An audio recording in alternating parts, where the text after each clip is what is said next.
just got off the bus. You see the ambulance. What is it, an ambulance? So what is that?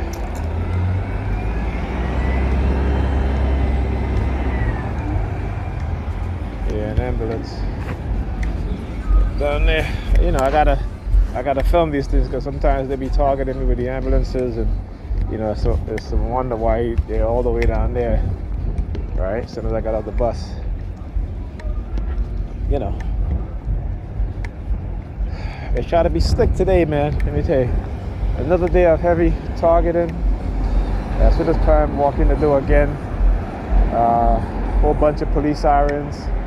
I remember I was sitting down, I was playing a game with Ethan. She came up to me. She walked straight up to me.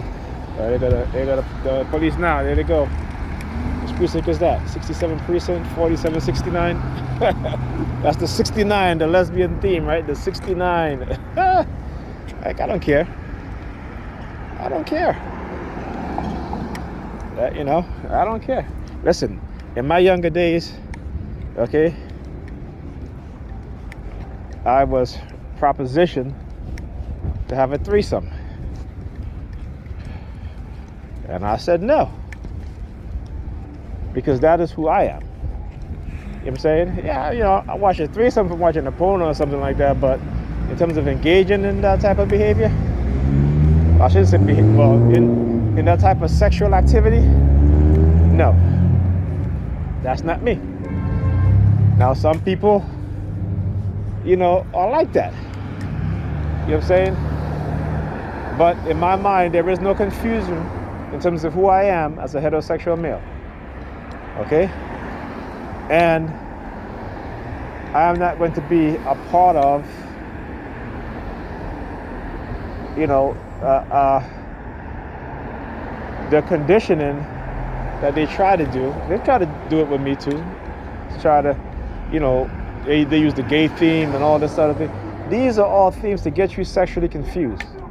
Okay, and particularly when, you know, young people engage in that type of behavior, when they get older, they regret it. They regret it because you can never share a true bond with somebody in the right way. Okay, and I know many people, you know, will say, well, what is the right way? Okay, the right way meaning that there is no confusion in who you are. You know, in terms of your gender and sexual identity. Okay? It's okay if you're a lesbian, you're bisexual, you're gay, that's okay.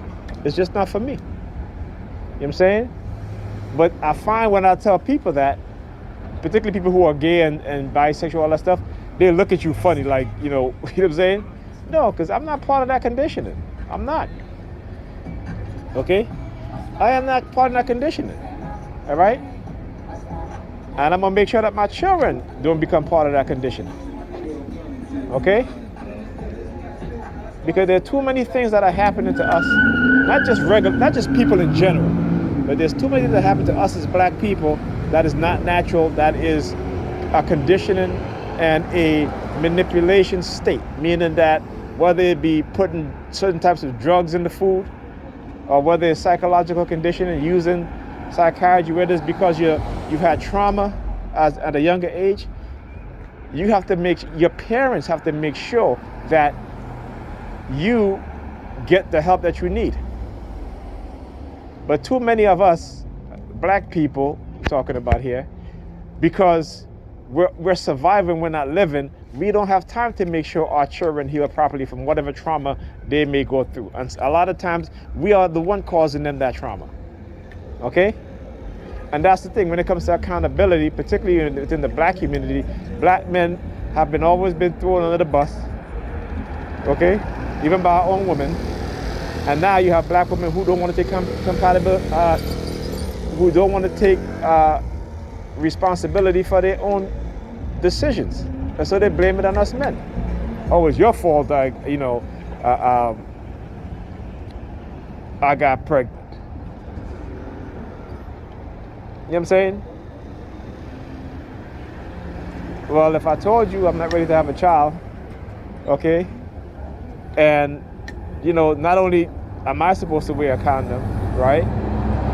But you're supposed to also make sure that if I don't have a condom, okay, that the onus is going to be on you too. So meaning that you get on birth control, you know what I'm saying? Some form of birth control. That way there is no mistake. That way you know for a fact. You know what I'm saying? So, there you go. Society has always put and you know what's funny is that the reason why there's this push, and like I said, this thing is going broader within the other communities too. Though it's not as bad as in the black community.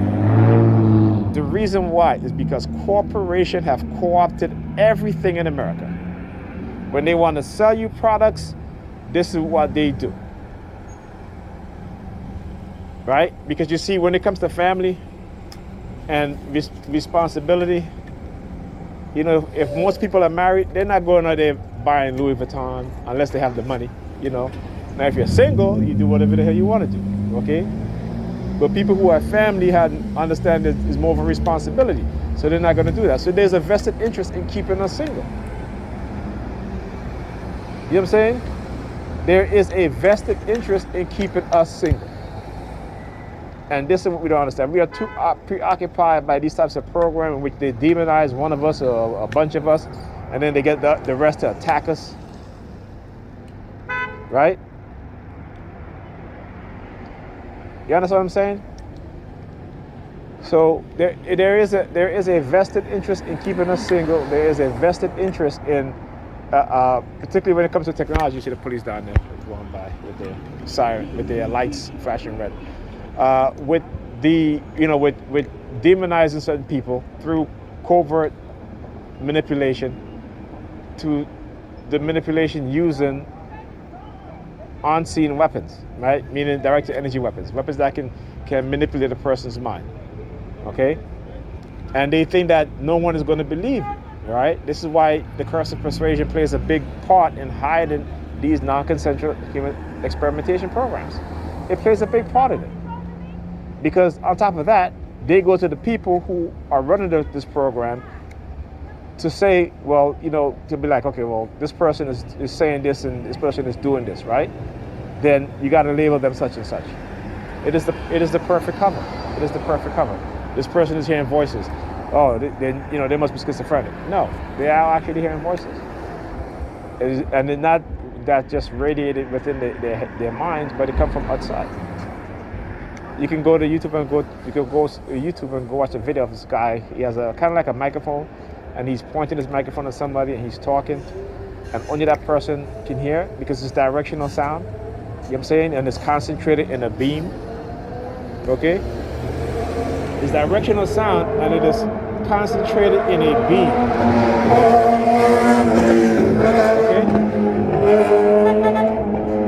Okay? So imagine, people.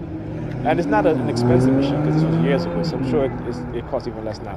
So imagine there are people out there who have access to these technologies and is using it, right? Not just only using it for testing, but using it for, their own purpose, for their own nefarious purpose.